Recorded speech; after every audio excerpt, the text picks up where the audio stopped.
was alluding to, that privacy, the protection of privacy, is not only a question of meeting the reasonable expectations of privacy of individuals.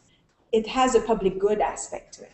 So even if you don't want it, you should have it. You know, and the idea that there is a certain threshold below which we actually undermine a democratic fabric.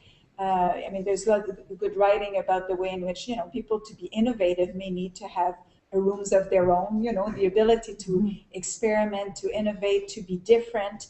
If you're constantly under surveillance, does that indeed affect the ability to express dissent, and so on? So there's a way in which to move beyond the legal sort of threshold or legal you know, because I think at the end of the day, the consent aspect of it, all the legal infrastructure, may lead us in one direction, which is basically you decide, you as an individual, but now as Professor Austin is that there's a more societal aspect. We don't know what are the long-term consequences, the more sociological consequences having this. But finally, just on the other side, though, there is no doubt that the whether it's lateral surveillance or inverse surveillance that Andrew Clements was using, the idea of people being witnesses to their surroundings, the ability of people to act in a way that take ownership a little bit of the space by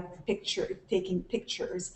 I mean, it's access to information in a way. It can be access to accountability for police officers and so on. So there's that aspect of it.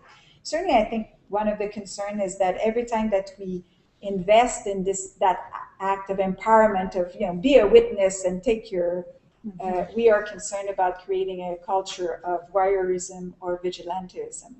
And so what are the tools to actually prevent going too far and having created, you know, a culture of constant voyeurism or vigilantism? So, and